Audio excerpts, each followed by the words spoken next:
Hey, I'm Harry Mays, and it's Combine Week. And guess what? I'm back on that the Eagles will end up trading A.J. Brown. Ooh. I'm Jason Martinez, and shocker, we're going to talk about A.J. Brown.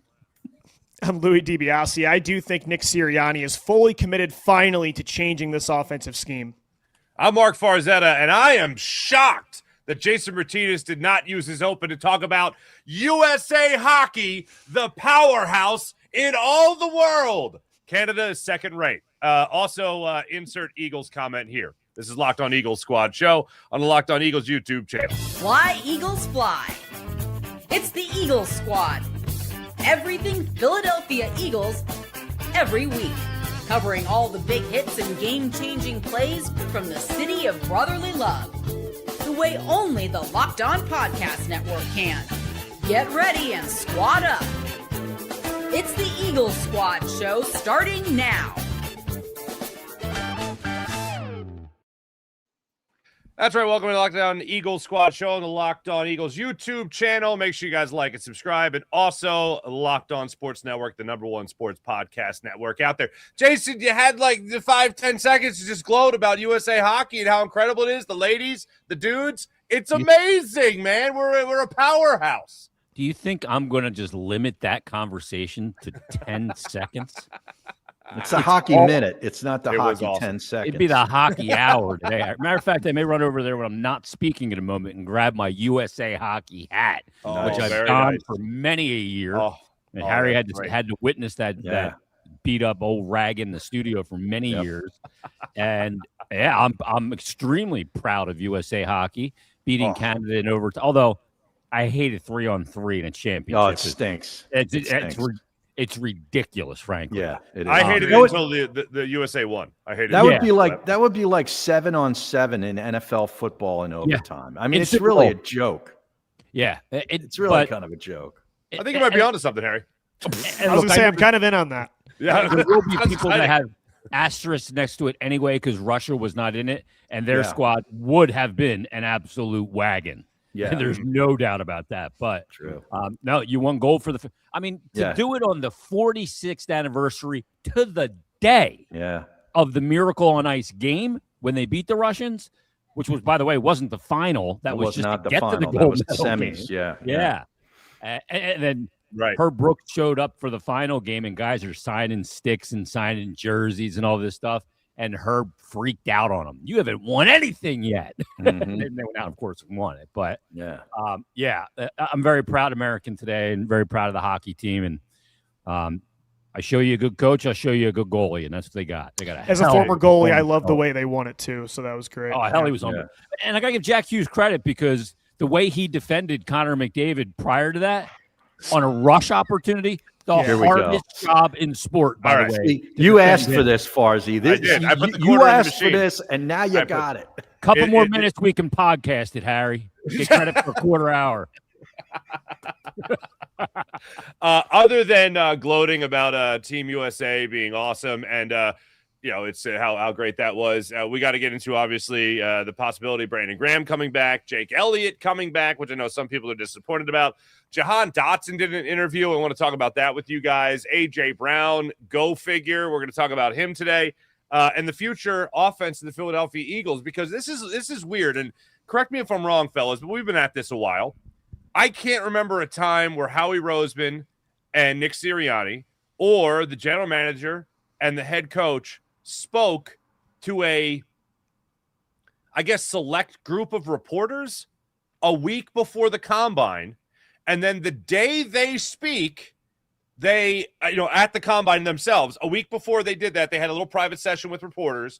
And then the reporters had to sit on that information for a week. Yeah. And then it all gets released. So first off, I we all have multiple platforms we speak on. I have one I speak on. I'm doing a show this morning and I'm going, we'll wait to hear from Howie. We'll wait to hear from Nick. We'll probably hear from him today or tomorrow, blah, blah. Yeah. And then everyone's tweeting about Nick Sirianni said this. And I'm like, did he speak at 7 a.m? What happened? So it was a week ago. I was at the press conference today, and it was at that point, kind of redundant because everything was already talked about this morning. Driving to Indianapolis, I was like, okay, well, that's all over. All the A.J. Brown stuff, comments about the offensive scheme, Jalen Phillips, and free agent decisions on defense was all discussed. So, yeah, I had never seen that before outside of this year. Harry, Jason, anything? Ever see that before? No. I mean, I was anticipating Eagles, but I was anticipating them speaking today. I mean, which they did. Yeah. What time was that? So Howie spoke at 2:45. Nick Sirianni was at 3. But all this came out 7 a.m. today? Yeah. Well, I was reading all that other stuff. Yeah. It was like it was a coordinated information dump. Not maybe dump's the wrong word. Weird idea to do that the day all of this is going to be regurgitated again. I just feel like that's weird for their platforms to do. I don't know. That's a weird strategy. So but weird to me. Here's why it's weird to me is they have their own. They're so big. They have their own platform that they can put it out on and get just as much pub as anything else, and everybody else will pick it up. So I'm trying to. It's not weird for a team to do this where they bring in select reporters and they'll give them information, say, we're going to put this all out on the same time. So there's no advantage to anyone or anything like that. And you take care of, you guys all can write your stories. It's not like they're pre-approving them or anything. Right. But it's embargoed until a certain day and time. You guys can be at the meeting, but you have to not release this for a week. Okay. You play by our rules. But the thing is, like, the Eagles are so big. And I talk about them all the time because I work for another pro organization in the city. And I say, that's the team you follow because they don't make mistakes. They don't. Right. All the things in sports that you can control, they are on top of because there's a lot in sports that you can't control that you have to be ready to pivot on. And if you're not controlling the things you can't control, you're going to be horrible at the things and the big times when you have to pivot. So have all of your ducks in a row, and they always do. They are the class of the city, bar none when it comes to that. They're great at telling you what they're going to do, when they're going to do it, and then they're great at telling you they did it, and they show you they did it. It's an old radio adage. Right. And they show you great inside info because we all love to go beyond the velvet rope now. But I wonder what the motivation was here because I can't figure that out. Yeah, I can't figure out the motivation either. And the only reason I even bring it up is because we're going to be talking about things that happened at the press conference, which wasn't a lot. The actual press conference today at the Combine in Indianapolis, which, by the way, excuse me, Louie, you are in Indianapolis. Yes. You're our boots on the ground, sir, in the tropical, probably balmy, getting palm trees everywhere. Yeah, just galore. Drinking from a coconut while watching guys run around and all that stuff. You're out there in Indianapolis, so we'll be certain to get some updates from you on that. I think it's Reebok's on the ground first of all when it comes to Louie. Okay, he's not a bootsman. You're a Reeboks guy, Louie? No. LeBron's. I wear LeBron's only. Oh, okay. LeBron's only. Copy that. Michael Jordan played 128 straight games and didn't score points. He'd average more than LeBron. You get Jordans on for goodness sake. All right, we had a hockey goalie discussion. Now we got an MJ LeBron debate on the squad show. We got it all. Going Jordan on. knowledge here. But the only reason I bring up I want to differentiate between the two is because we're going to talk about both, and I don't want people to be confused about where the info came from. So we'll try to make sure we label it. But I think the best thing I read in a long time was Jeff McClain's article on Inquirer.com today, and that article broke down everything in this very, I'll use the word, intimate meeting a week ago between Howie Roseman and Nick Sirianni and a select group of media members. And it wasn't even held in the press conference room or the auditorium where it normally was. It was held in the Eagles draft room. So that made it a little bit more covert type deal. Right? Ambiance. But I'll tell you guys this. Here's some of the major takeaways from it. And I'll start with this because it's a coaching point. It's constantly in the article referred to, and this was by Nick Sirianni as well, a Shanahan-McVay type system. Okay? Shanahan-McVay. I like those names. I like them too. You know what system no one else is trying to run? The Sirianni system. Okay, exactly. Sirianni Petula. The Petula system's not taking over. The Sirianni. I like a nice Sirianni Petullo right before the antipasto, as a matter of fact. Right. And then I like to have a nice Capellini, something like that. But anyway, they also reference these other ideas, these outside influences, and how they were targeting, although they wouldn't confirm, Brian Daboll and obviously Mike McDaniel as well. They didn't get that. And once Sean Mannion had his first Zoom meeting with the Eagles, Nick Sirianni said, more from this guy. They bring him in for a face-to-face. He blows him out of the water, and all of a sudden, he's your next offensive coordinator. He wanted experience. He wanted someone who has done it before, and he has shifted to the exact opposite of that, fellas, to a guy that has experience with McVay, has experience in that type of system, as does Kyle Shanahan. That's what the Eagles then started to target, and Sean Mannion was all of a sudden, Louie, the right man for the job. But reading this article was very eye-opening about what they want to do as an offense, why they had to move on from Jeff Stoutland, or even last year move past him, and why Jeff Stoutland decided not to come back. We'll also talk about A.J. Brown and his future. That was in this article as well. Or, excuse me, another article on Inquirer.com. But Jeff's article, Louie, was pretty eye-opening. Yeah, and I think Nick Sirianni, it was eye-opening. He followed up even more at the press conference that I attended today, talking about that scheme, and he kept referring to it as a new offense when talking about Devontae Smith, how he's excited to see him in a new offense. Talked about a lot of specifics about how Jalen Hurts can fit into an under center attack where they're going to use a lot more play action. They're going to use, he said specifically, outside zone instead of inside zone run concepts, called it a new rushing attack. So yeah, I feel like they are, and we'll see when the regular season actually starts if they stick to it, but I don't feel like this is going to be 2021 and 2024 all over again, where if there are some growing pains that Nick's going to say, never mind, we're 2-5, we're 2-2, throwing the entire scheme out the window, we're doing my thing again. It's February, so we're very early on in the process, but it really does sound like, from what he said and Howie Roseman said, that they're very committed to this change, and it feels like they think it's necessary. Mm-hmm. Yeah, I hear you like the system. Let me throw this to you real quick, because I'll just give this to you. This is how it's defined, and it reads like a textbook, Jeff's article. So I'll read this to you. The Shanahan-McVay system, run-based, wide zone blocking scheme, often formed from under center, pre-snap, also play action, featuring motion, misdirection in order to create space in the passing game for easy reads, yards after the catch, and explosive plays. Yeah, so a recap of one of our episodes. It's exactly the opposite of what they've been doing or trying to do, basically. Mm-hmm. So, yeah, I love that, what McVay and Shanahan do offensively. The concerns that I have are that, I've always said that good salespeople are the most easily sold people. And it worries me about Sirianni. Okay, Sirianni was wowed by this guy who's never called plays before. Now he in that system and he knows it, but he's never called plays in it yet. That's a big concern. And the other concern that I have is that a guy like Daboll would rather go to Tennessee. I know he's not paying any state tax there, but he'd rather go to Tennessee and work with stinking Cam Ward than this offense. Is weird to me. And the other guy that goes to California, the goofy guy from Miami, would rather go out there and pay all those taxes in California and work with Harbaugh. That's a weird capris, Harry. It's a weird setup to me. I know those were the two guys that they targeted, and they chose other places. That has to send bells and whistles off for people. It really does. Mannion may end up being great. He may end up being great. I like the style of offense that he wants to run, but the fact that the two guys that they wanted blew him off is a big deal. And where they blew them off for is a factor. And I agree. Like, Harry didn't use the term, but it's red flags. Red flags. That's it. For some reason, the Eagles were a red flag for both Brian Daboll and for the goofy guys, Harry likes to call me, where's the McDaniel out there. And why were they a red flag? Now, I think we've debated this pretty much ad nauseum, why they may be.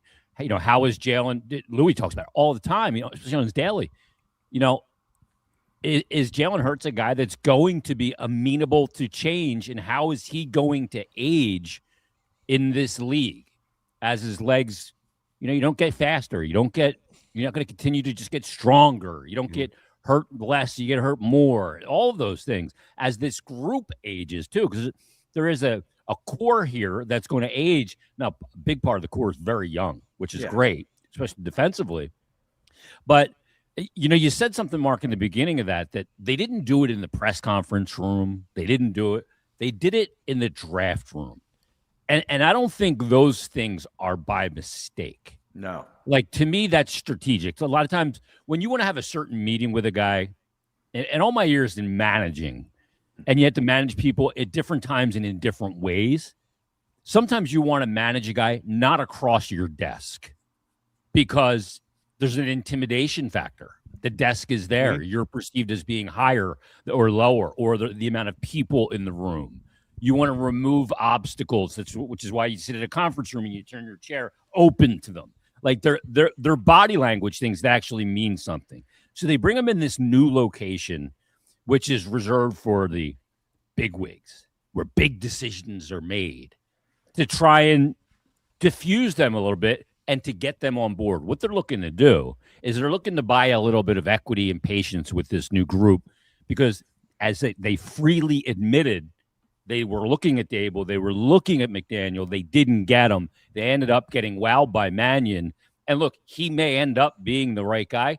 What they're asking this select group of what they probably deem as credible and very influential reporters is a little latitude. That's all I can come up with, is a little latitude that it may not be perfect at first, because there's growing pains to learning the rhythm of calling a game and all of that. But this isn't the same old Eagles doing the same old thing every other year.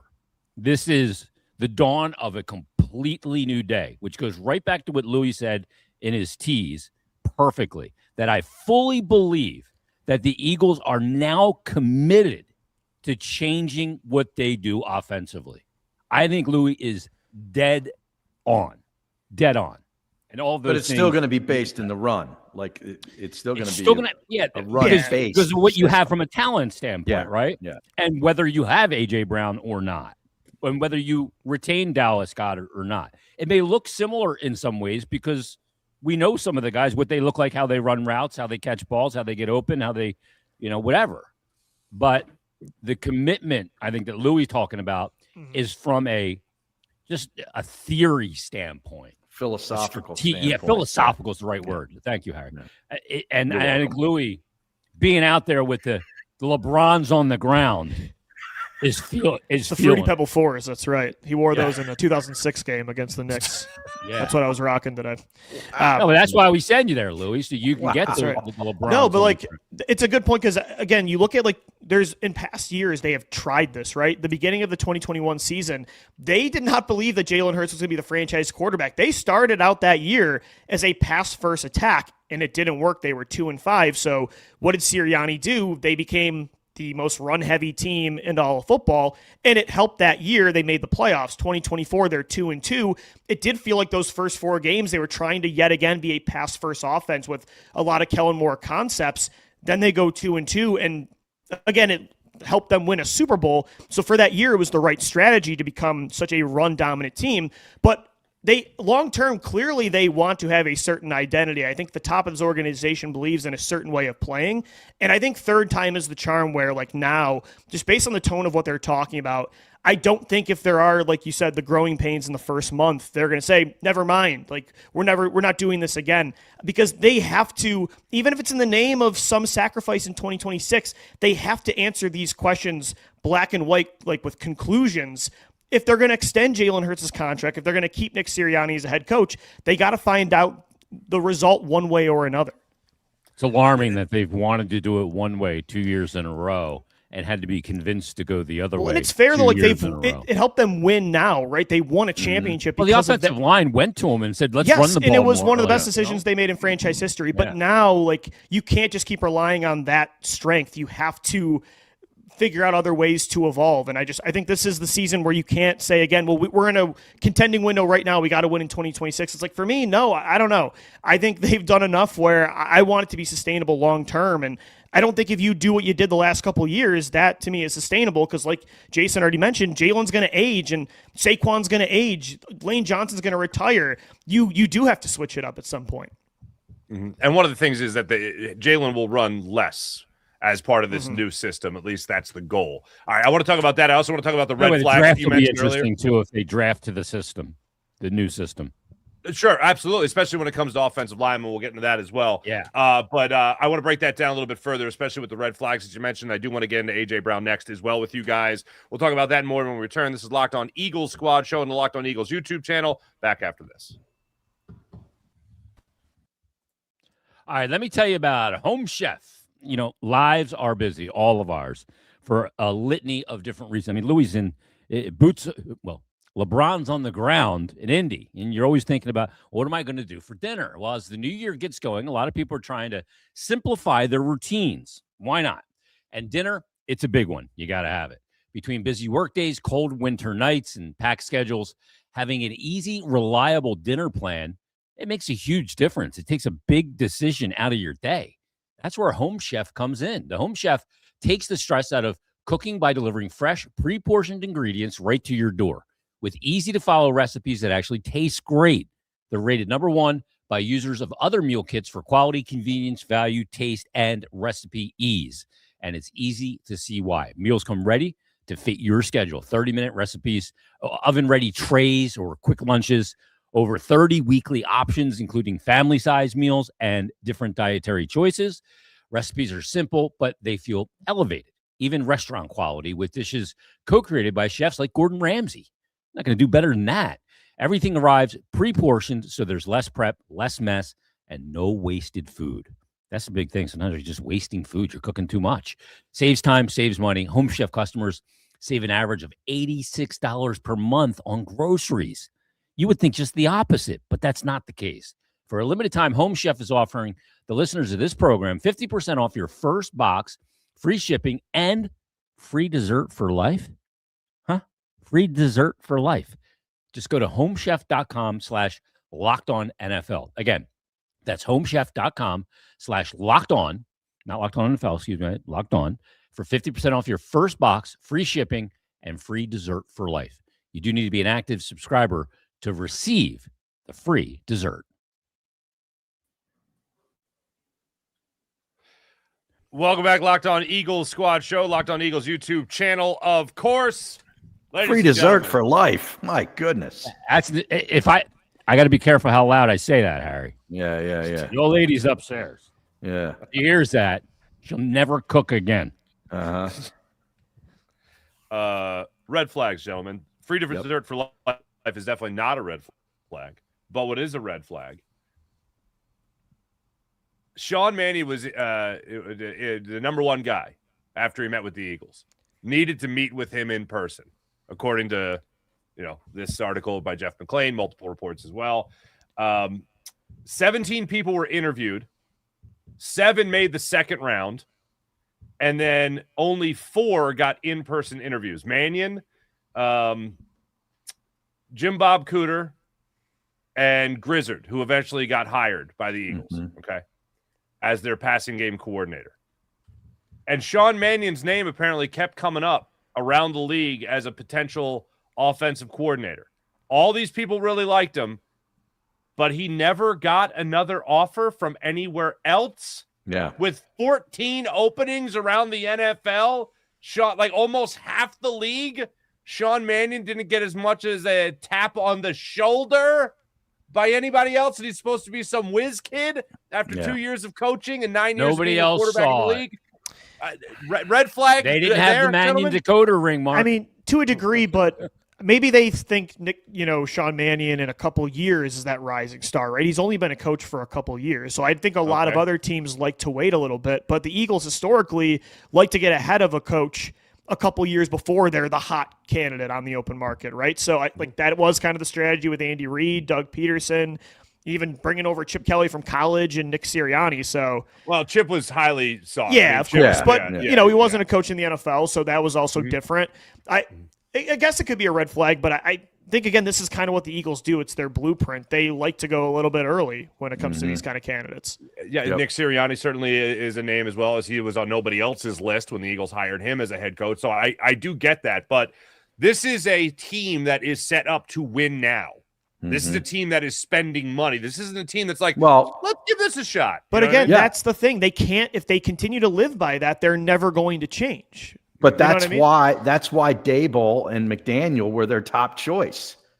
Because they're a win now nation. I mean, you go get those guys for 1 year to get yourself back in a Super Bowl, and knowing that guy's going to get a head coaching job again. But that's why they were their top choice. So now they're going to try to sell you that Mannion blew them away. Oh, and maybe he did. It's like when Ian Rappaport tweeted in 2021 the Eagles are trying to trade up for Zach Wilson with the 3rd overall pick, but they learned the Jets wanted him at 2. So Howie at that point made retract that tweet. It was like, no, never mind. We never wanted that to begin with. Right. That would have been a bust. Little back. Yeah. This era has leaned on a lot of luck. I think people forget. Certainly. So here's the other red flag, gentlemen. Here's the other red flag. We just talked about shifting ideas and philosophies, right? In terms of scheme. If this doesn't work, just give Saquon the ball. That's 2024 in a nutshell, right? Well, the Eagles have Parks Frazier, who has called plays at the NFL level as a quarterback's coach, right? And then they got Josh Grizzard, who has called plays in the NFL. He's the passing game coordinator. Okay, right? Follow me? And then they got Sean Mannion, who's never done it. He's the OC. Never done it. Right, he was the offensive freaking coordinator and play caller. Yeah. So essentially what they already have is they don't just have a failsafe in Nick Sirianni pushing to run the football more and getting away from, let's just use the example of what Kellen Moore really wanted to do with the offense. Now they have Grizzard, Frazier, Sirianni as fail-safes, if you will, for if Sean Mannion, the whiz kid, falls flat on his face. Well, right. You have multiple contingency plans here, supposedly. And then don't forget the names of McVay and Shanahan. Throw them in next because it's really kind of like their offense that they're going to morph this whole thing off of, right? Boy, oh boy. Exactly. So if their ideas don't work because our ideas don't work, then maybe his ideas don't work. Or if they don't work, this guy's ideas, and then if they don't work, we got this guy's idea. Yeah. All right. Have at it, boys. Have at it, I guess. The other is maybe a potential red flag in all of this is that you're not given complete autonomy. And I didn't expect this to be the case, but this is also pointed out in the Jeff McClain article that Sean Mannion's not going to have complete autonomy of the offense. All right. A lot of it's going to be Nick Sirianni making decisions. And you would expect that. He's still the head coach of the football team. I get it. But specifically, Sean Mannion is going to be delegated by Nick Sirianni to be mostly in charge of the run game. So that means changing blocking schemes, essentially your tight end. One of the reasons the Eagles are giving why things soured with Jeff Stoutland, unfortunately. He's never done the kind of blocking schemes the Eagles want in the upcoming season. Okay, whatever. But that's the way they're explaining it. Talk about that clout. Talk about trying to buy that trust and being in a fancy room as opposed to just the auditorium. Maybe that's part of it. But that's a bit of a red flag to me when you're saying, all right, this whiz kid just going to take over the run, be in charge of the run mostly. I don't know why you have a run game coordinator then all of a sudden, while Nick Sirianni will be helping more in the pass concept. Harry, with Grizzard. So I think you're pretty good at things that pass and don't pass the smell test. How's this one fit for you? Well, it just seems like a lot of bodies, a lot of people to sort of, the too many cooks in the kitchen kind of thing to me. And that all stems from the fact that you hired a guy who you were obviously very impressed with, and you didn't want to see him get away to somebody else or stay at Green Bay and get promoted. Maybe you wanted to get him, maybe not so much for the now as opposed to the later. I get all that too, but who's like, you're going to run the schemes from McVay and Shanahan, which you're going to have to augment the offensive line because it's different blocking. The wide receivers are going to be called into a totally different world because they're going to be really held accountable for blocking in that scheme, which I think is great. But where does that leave A.J. Brown? A.J. Brown wants targets. Okay, this is going to be a run-based scheme where he's going to be asked to block a hell of a lot more and probably get less targets. That's why I'm now leaning against him being an Eagle in 2026, despite the dead money and all that other stuff, and the fact that he still, wants to be here. Apparently, I still think that what they're going to ask him to do, he's not going to really have interest in.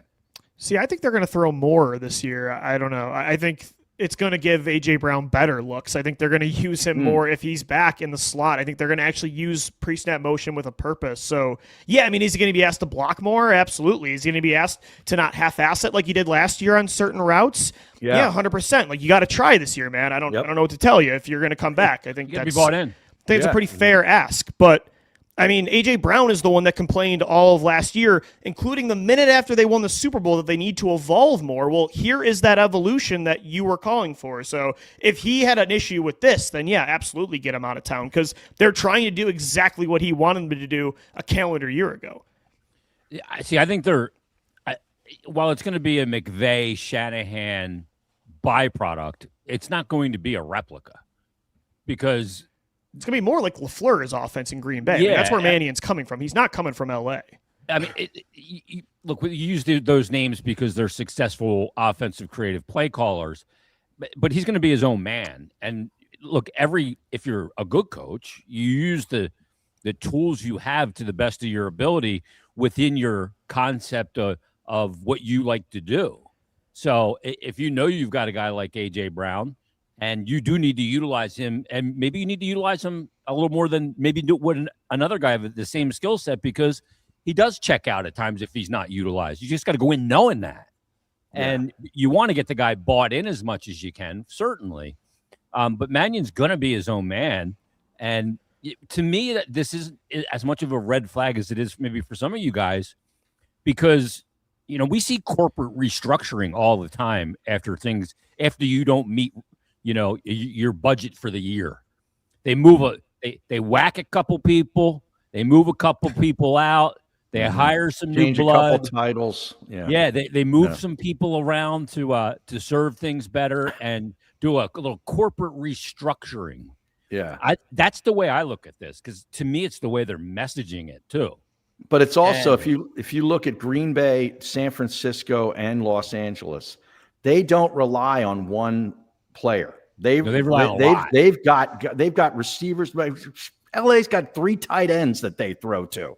Okay. San Francisco runs multiple. They got their 3rd, 4th wide receiver is basically just as important as their 1st and 2nd wide receiver. Green Bay has got a slew of wide receivers and tight ends. Now, they lost one to injury during the season, which was a big deal. But there's more than just Goddard, A.J. Brown, you know what I mean? Like, if they're going to run that kind of offense, it's gonna look totally different. I don't think that's a red flag, though, for A.J. Brown. He's already been in an offense with 3 other star offensive players. So if he's suddenly going to put his foot down about like sharing an offense with other legit playmakers, then like you've already been doing that for the last 4 years. Like, he's had Goddard, he's had Devontae, he's had Saquon, he's had Jalen Hurts running the football as well. So I don't know. For me, like, I get the red flags about the delegation, too many cooks in the kitchen. It's very 2020 style when they forced, a lot of coaches on Doug Peterson and it didn't work out. Those kind of red flags I could get. For A.J. Brown's perspective, I don't know. I think this is all positive for him. I don't think him wanting out should have nothing to do with the coaching staff. It should be about his belief if they're actually going to change enough to where he gets what he wants, if Jalen Hurts is going to change enough for him to get what he wants. So if it's from A.J.'s perspective, I think these are all green flags. Yeah. My big thing hinges on this. You're right. My big thing hinges on this. If A.J. Brown gets a look at this offense and what they really want to do, like Saquon Barkley spoke last week to Dan Graziano of ESPN, and he basically said this: I've never seen an offense like this. This is we're going to get our swagger back as an offense. But he said he also didn't really get to talk X's and O's. He only got a glimpse from Sirianni, Howie Roseman, and Jeffrey Lurie. He didn't even mention Mannion. He met with Mannion yet. He said he spoke to him, but not about X's and O's. But everything that the guys that he already knew were selling to him, Harry, to use your example, sales. Yeah. He was like, "Oh, this sounds fantastic." So I think it's going to be a matter of Like if Saquon hasn't seen the X's and O's yet, then I assume that AJ Brown hasn't seen the X's and O's yet either. Right. So AJ, unless him and Jalen are absolutely besties again, and then they're comparing notes. But I think if AJ Brown looks, Saquon would be third on the list for me to show the X's and O's to. Well, maybe.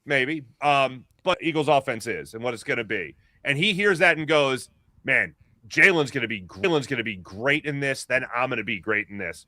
Or if he sees this and goes, "This ain't for Jalen. Get me the hell out of here." Yeah. So that's where the hesitations would come from. It's it's all about Jalen Hurts. Like AJ's got to know that this can work in a higher volume, in a more aggressive attack. So the good thing is, like, the cooks in the kitchen thing, I compared it to 2020. The problem with that year compared to this is those guys were all coming from different schemes. Like, they brought back Marty Morningweg, which was more of an Andy Reid style. They brought in some guys from from San Francisco. Then Doug Peterson had his own concepts. Press Taylor was a part of that. Clashing. The good news is with this situation is, like, yeah, you have Grizzard, you have the run game coordinator, you have the new offensive coordinator in Mannion. Nick Sirianni, though, is the only one that isn't coming from the same style of scheme. So that's the one difference between this and 2020 when it comes to, like, too many cooks in the kitchen. Yeah. It does feel like the pass game and the run game will be way more married together than even last year. Like, Sirianni, Petula were doing one thing, it felt like, and Stoutland's doing another. So the marriage part, I think, is a good sign. But the other thing, too, if this is going to be more Green Bay's offense, Jalen Hurts doesn't throw the football like Jordan Love does.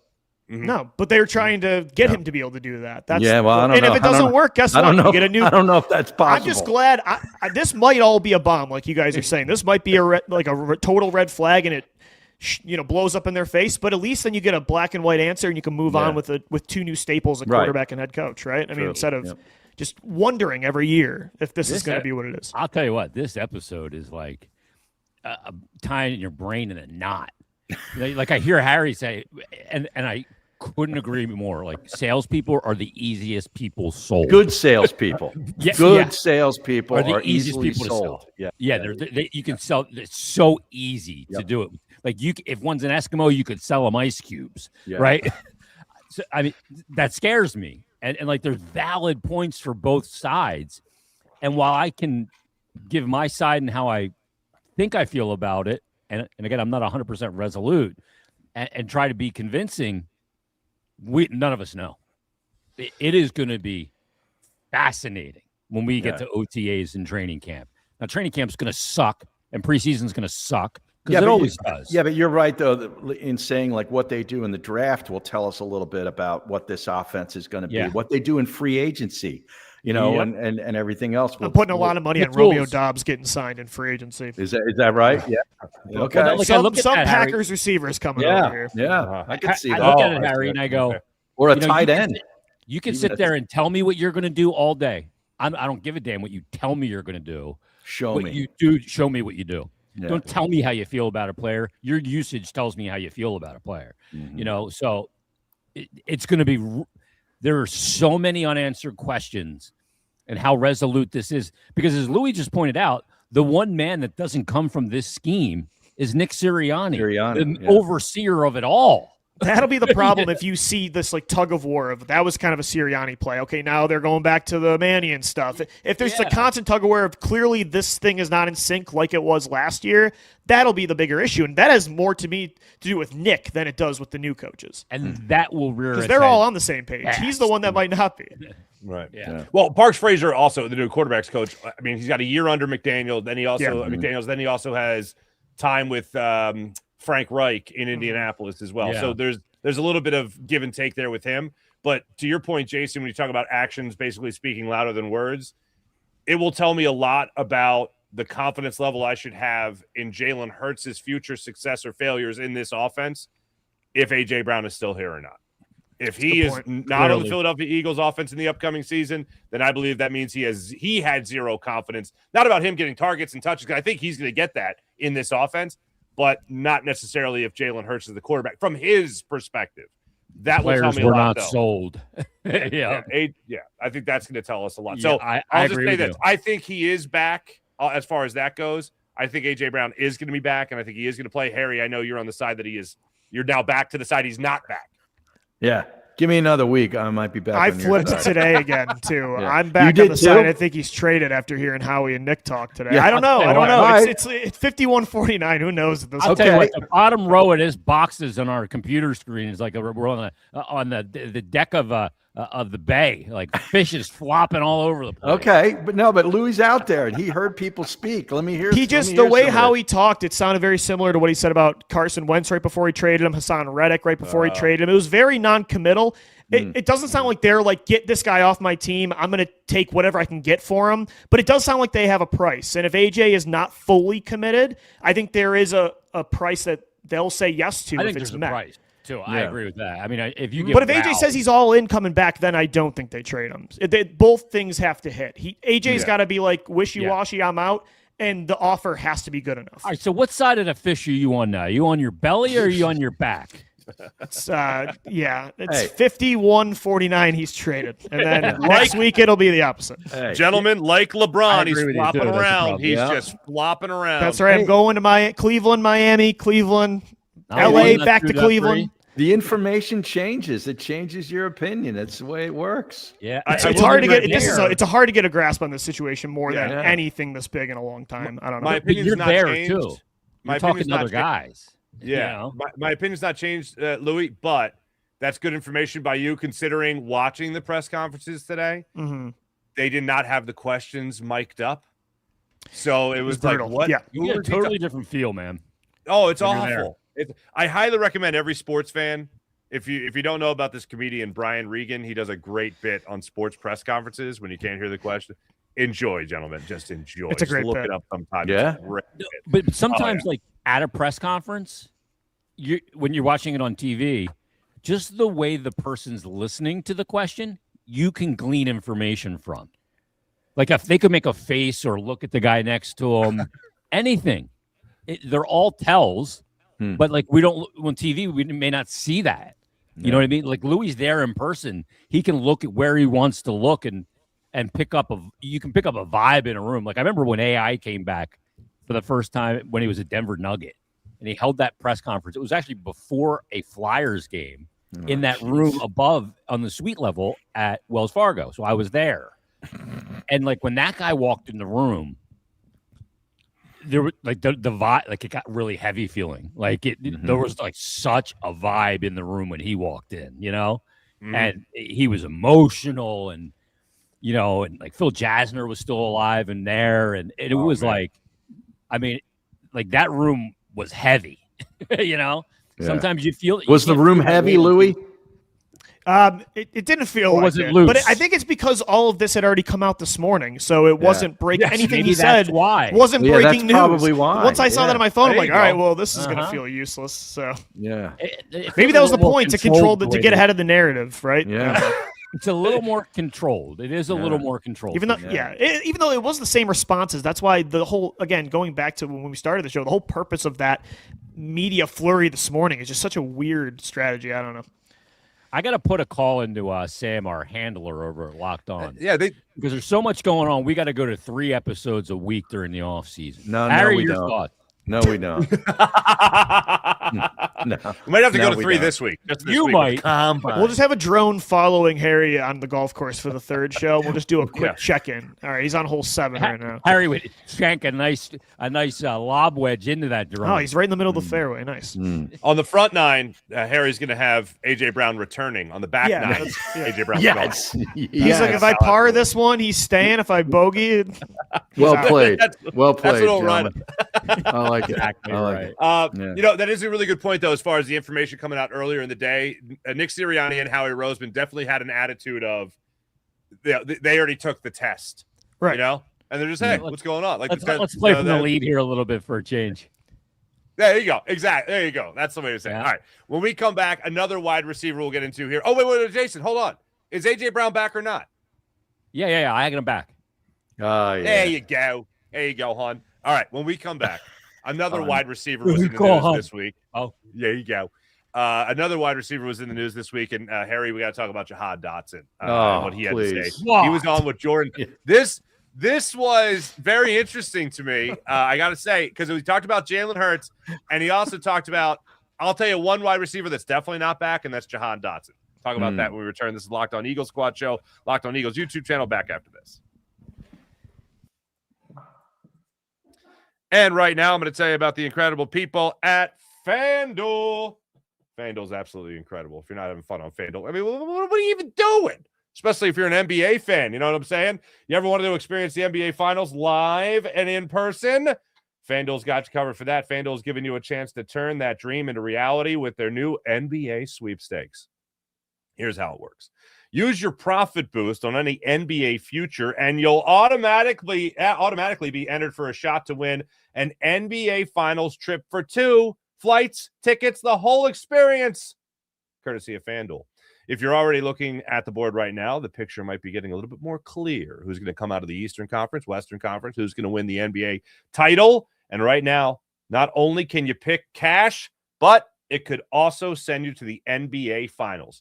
Visit FanDuel.com to get started. That's FanDuel.com to get started, and use your profit boost on an NBA future and get entered for your chance to win a trip to the NBA Finals, courtesy of FanDuel. So go to FanDuel.com to download the FanDuel app today. That's FanDuel.com to download the FanDuel app today. Play your game with FanDuel, the official sports betting partner of the NBA. Eagle Squad Show. Welcome back, everybody. We're just shuffling the deck a little bit right there. There we are. All right. We got to make sure the floppers are on the bottom. Thank you. We are talking about LeBron today, so that makes sense. This is true. This is true. Glad you admit it. Jahan Dotson was on with Jordan Schultz, gentlemen. Boy. I'm going to go ahead and say, of all the things people can say about their future, going to be a free agent, obviously, the new league year. Of all the things people could say about their future, I'm pretty sure this is a pretty damning thing to say about why he won't be back in Philadelphia. But his quote was, when asked about free agency, I want to make sure my name is put back on the map. Was it ever on the map to begin with, is my question. Well, I mean, the guy ran on a treadmill for 2 years, basically, in this offense. So I, too, would feel that way. Right. More targets, obviously, with Washington. Yeah. I mean, what? He stunk there. He wasn't great. He wasn't great, but he was a first-round pick. It just goes back to Penn State receivers are not who you draft in the first 2 rounds of the draft. Okay. About that, Harry. That Hamlin kid or Hamler or whatever that went to Denver, he stunk too. Man, I was wrong about KJ Hamler. Stinks. Getting PTSD thinking about that year. I didn't like Jalen Reagor, but I liked Hamler, so I would have been wrong too. As the only Penn State alum here, I am embarrassed that there's no reason he should be back. You should. Okay. I mean, I will say, every time his number was called the last 2 years, he made plays. I don't know. Yes, he did. He didn't get the ball up, but every time they threw it to him, there was an explosive play. Well, I mean, you got one wide receiver bitching and moaning when he's not getting targets, even when they're winning games. And then you got a tight end who deserves a bunch of targets in the red zone. You got a quarterback who obviously really didn't trust him. He obviously didn't really trust Dotson. I mean, that's what I'm talking about when you talk about these other offenses where these quarterbacks will use 4 wide receivers and they throw them the freaking football. Okay? Why? Because they trust them. Yeah. And it's part of the offense. Harry. Well, it's a great point. In fairness, though, I mean, when there's 4 stars ahead of you on the offense, how often are you going to touch the football? That's the case. Especially in those other places, too. Yeah, I mean, but in a run-first attack, I mean, there's only so many mouths to feed already. And like you said, AJ is going to freak out if he doesn't get 20 targets a game. So, I mean, Dotson, I think he should be gone. Dotson was sent to the hamster wheel. I don't think anyone's going to lose sleep over it. Did you just flop up there? Yeah. Matitas just flopped. Yeah. Ridiculous. I mean, it's not a big deal they're losing Dotson. He flopped like Billy Smith back in the day with the Islanders. Like Doug Favell, Harry. They used to call him the flopping Doug Favell. The former Flyer goaltender. Okay. I want another deep threat at wide receiver 3. Give me a better version of Quez Watkins to replace Dotson. A better version. Could you have a broader just give me a guy with 4.3 speed that can make 2 catches, 2 touches. Tyreek Hill's available. Like in this offense, that's the style of player. Where's an Olympic sprinter when you need one? Just go out there and run the goal. Mississippi State receiver Brennan Thompson's who I'm looking at for that. Probably going to run the 4.2s. Yeah, I'm going to tee up for that. The reason I bring up Jahan Dotson is not because I don't think anyone's going to lose sleep over whether or not he's going to be back. but he did say something interesting about Jalen Hurts. We talked about it after Kevin Patullo was let go, that it was like the next person in everyone's crosshairs was the quarterback. Mm-hmm. And a whole bunch of reports came out about how terrible Jalen Hurts is and all this other stuff. Well, a lot of his stuff got questioned about him in the locker room and almost being standoffish. Hell, 2 weeks ago, I forget who it was. It was one of the Achos. I think it was Emmanuel Acho. Oh, Jalen Hurts was sitting by himself at a party. Oh, no. Okay. So, like, a lot of things come out. He got asked the question about Jalen Hurts as a leader. What's he like in the locker room? What's Jalen Hurts like as a leader? And, you could always file things under, well, what's he going to say? What is he going to say? He's a terrible guy? No. He lit up like a Christmas tree to talk about the leadership of Jalen Hurts. Now, I know what matters all above else is Jalen Hurts going through progressions, Jalen Hurts spreading the ball around, Jalen Hurts being accurate, making good decisions, pre-snap reads, post-snap reads. That's what matters most. But when we've just been through a 3-week, 4-week period of Jalen Hurts is the worst quarterback in the history of humanity, I found it and a scum human being, apparently. Jahan Dotson lit up to talk about how much Jalen Hurts tried to keep everybody's mind right, although maybe it failed a little bit in the A.J. Brown scenario in terms of being focused on football and winning. He became an outspoken leader over the 2 seasons that Jahan Dotson was here. And when things were really hitting the fan from an offensive perspective, Jalen was the one telling everyone, stay the course. And I didn't expect that from Jahan Dotson. I wouldn't expect it really from anybody, given what everything that's come out since the end of the season, and especially since Kevin Patullo has been eliminated from the Philadelphia Eagles.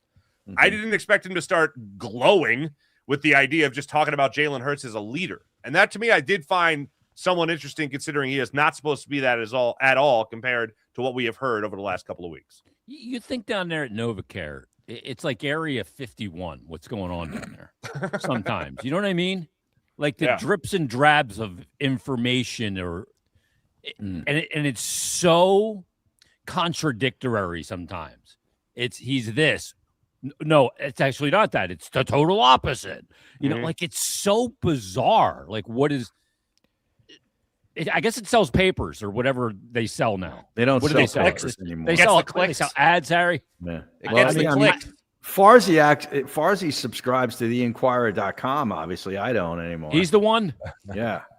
I do really like Jeff McClain. I do too. Yeah. Personally, I like him too. Yeah. I mean this as a compliment. This is going to sound bad, but Jeff is like a robot of content. Joe, he is. Jeff doesn't. And Jeff's a good dude. Jeff is a really good dude, and I really do like him a lot personally. And I've had my interactions with him in the locker room. Always a great dude. But what I just mean is, in the world where people always try to paint media people as, they just have an axe to grind. Jeff wants to give you the story. Yeah. That's no. that, and I admire he's robotic about it. He exactly. removes emotion. He's like a doctor that just gives you the news right away. I'm no bedside manner. Exactly. And I love that. And I think Jeff does a great job with it. And I also mean it as a compliment, which is why people that need to, read the article, it does read like a textbook. It is. And that's what you want. You just want to learn something. And he certainly does that. You want to feel like you were in that room experiencing it. He certainly does that. A lot of times, but just as far as hearing the media becomes the enemy because they don't report with emotion of fandom, right? Which is you're not supposed to report with. We should get him on one time. Yeah, I agree. I think he is absolutely I like robotic. Yeah, we know Tim McManus all personally. Yeah. And we know him professionally. And there is 2 different Tim McManuses. Tim professionally is very robotic, very serious. It's great. Mm-hmm. Tim's another great one. But when you're not in, hey, we're talking about the Eagles or you're our guest on the radio, Tim totally different. And are these guys ever reporting that Jalen Hurts is a bad leader, or is it Never. the national reporters? Is it anonymous sources? The national dump. I've always heard from these kind of credible reporters from teammates that put their name behind this. I've never heard Jalen Hurts is a bad leader. So that's the thing. It's hard to take a lot of it serious when you do hear the opposite of these internal reports, quote unquote, from actual credible sources like reporters and his actual teammates. Because, like Marc said, what maybe people could say, well, what is Dotson supposed to say? Well, maybe he's not going to bash him, but you could be like AJ Brown and not say much at all, right? I mean, like you don't go out of your way. You could say a lot by not saying much at all, and that isn't what people ever do with Jalen Hurts. So I don't know. They pontificate, don't they? I feel like he's always been seen as a great leader, and just randomly when people want to push a different narrative, this resurfaces like once every other year. So. Right. When they lose, by the way, when they lose. Yeah, it's 2023 and 2025. Yeah. All right, we got to take a quick blank. When we come back, Louie, I just want you, while you're out there in Indy, just the guys you're looking for, give me some of the names you're looking for, and some of the positions as well, because I know the two spots I won't have an eye on like you will, because you're there. But I'll be watching it like a nerd on the NFL network. All right, back after this quick blank. And just like that. Does the NFL doing shows from there, right? Yeah. Yep. Cool. Does the NFL Network exist anymore, or did ESPN just buy it up? It's pretty much ESPN. Yeah. That sucks. But it's still another good entity ruined, Harry. Yeah. When you put on the NFL Network now, it's just Chris Berman going back. It's just that on loop. I think they bought MLB, some MLB.com or something too. They got something with, I don't know. I thought they were out of money. I thought Disney was losing money. Well, they had the whole thing with YouTube TV, Harry, that cost us a few games. Yeah. Unfortunate. Louie, who are you looking at, brother? I've got a couple names. Offense, I already mentioned him. Brennan Thompson from Mississippi State. I think isn't going to break Xavier Worthy's 40-yard dash record, but I think he's going to get in the 4.2s. And he's a prospect that I don't think you use to replace A.J. Brown, but if you're looking to replace Jahan Dotson, I would much rather have a deep threat that can, again, impact the game with just a couple touches, because that role is never going to see 10-plus targets in an offense. So where do you think I'm looking at Thompson, Caden Proctor he's probably a second or third round pick for Thompson. Like a late second round pick wouldn't be a bad spot. Caden Proctor is a first round prospect. No, I think that's good value. Offensive line, I don't put a whole lot of stock into it for the combine, but Proctor out of Bama is a bigger, powerful, mauling kind of tackle, but I'm nervous about the weight and how he moves in space. Although even with a new run scheme, I still am a little bit nervous about him, so I want to see how he moves out there.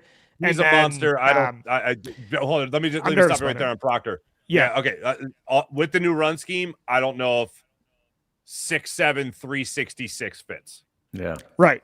I agree. So that's the thing, is the weight is a problem. And then I would say on the defensive side of the football, there's so many edge rushers out there. And the way Howie Roseman talked today, it feels like he expects Jalen Phillips' market to price himself out of Philadelphia. So they're going to need to add somebody there. And it's a really good class for that. So I'm watching pretty much any of the edge rushers on day 1 and day 2. All right. What about tight ends? Hold on real quick. What's the vibe like out there? I mean, so far, I got in at like noon, went to the press conferences. The convention center was not a crazy vibe, so the workouts are Thursday. I'm sure the vibes will be shots. It was crazy, man. It'll be a lot better. It smelled like ganj. It was crazy. Yeah. I'll be over here. Is there a lot of Max Crosby talk? I haven't heard anything about Crosby. It's been everything I heard in like the media room was just about AJ Brown. Even like non-Eagles reporters, everybody's talking about AJ because of Howie's comments. So yeah, it was all AJ. But real quick, tight end too. Howie mentioned today, and Nick Sirianni, like the need to have more run blocking with the tight end position. Howie even said sometimes he gets a little too carried away with like the receiving tight ends. And I do think they're going to want a more complete prospect that can do both. Oscar Delp, who went to Georgia, so this is going to be very fitting, is a second or third round kind of player that I think can do both. And Howie Roseman took Zach Ertz in the second round, took Dallas Goedert in round 2. If they take a tight end on day 2, second or third round, Delp is somebody I think is going to test really well. He's somebody I'm keeping an eye on as well. Fair enough. Very good. Last question for everybody here. We didn't get a chance to talk about this since it happened. AJ Brown is a Patriots fan. Jason Martinez, your thoughts? Where you grew up, who cares? I don't care where you're a fan of. He didn't grow up in Pittsburgh. He didn't grow up in Mississippi. The wink bothered me, though. Did the wink bother anybody else? I thought it was hilarious, to be honest with you. He's just trolling at this point. Everything that people hate about AJ Brown, I like.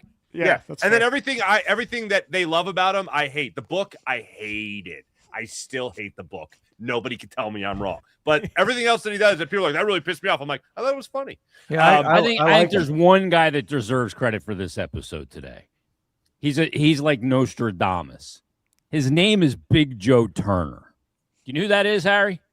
Big Joe Turner. Is he a blues man? He was a singer in the 50s. Okay. And in 1955, he released a song called Flip, Flop, and Fly. Oh, I don't care if I die. Flip, flop, and fly. Wow. I remember hearing it on my dad's jukebox. Take another pill. I don't care if I die. Take another That's pill. what this show is all about. Oh, geez. I don't care about that. I'm just going to see if Farzetta can have any shot of getting his arms around this. No. Go into your post-rap. You could have gone Weezer. I don't care about that. Bump, bump, bump, bump. Yeah. That's Buddy Holly. Come on. I know it's Buddy Holly. Yeah, but anyway. Flip, Flop, and Fly? Come on. Big Joe Turner? Rivers Cuomo, Big Joe Turner. Oh, my. Oh, wow. What an outrage. Louie DiBiase. Does it bother you that AJ Brown's a Patriots fan? No, I wouldn't say so. Just don't trade him there. After the wink, I'm not sending him there. Go play back in Tennessee. Does it bother me? Hell no. Does it bother you? I'm entertained by AJ Brown. I like him. I think he's Harry barely cares that he's an Eagle. Yeah, he's an Ole Miss rebel to me forever. Wow. Yeah. I just think it's weird. Is that weird? It doesn't bother me. Or maybe it does bother me. I don't know. I just think it's weird. Does that count as bothered? So he's clearly a bandwagon fan as a kid. I mean, he's well, not he said from his cousin. He said his cousin right, was his older cousin was a big Patriots fan. He wanted to be like his cousin, so he liked the Patriots. Sure. Yeah. I've always had a severe affection for Tom Brady, so who am I to say? Fair. 199th overall pick, Harry. That's fair, right. Fair. Very fair. Folks, that's called a program that we just wrapped up right there. We'll get into some of these comments when it comes to Jake Elliott and it comes to Brandon Graham later in the week. We'll be sure to talk to you guys later on. Louie's got you covered, though, as he is in Indianapolis right now enjoying St. Elmo's, Shapiro's Deli. I'm sure there's a White Castle right by the stadium. I'm sure he's fancy Airbnb. Look at this. Fancy Airbnb where they may or may not have. Anyway, all right. So when we join you guys later in the week, we'll break all this down even further. This is Locked On Eagles Squad Show. Louie's got you covered every day on Locked On Eagles YouTube channel. So like and subscribe. Back with you guys later on in the week. See you then. Bye.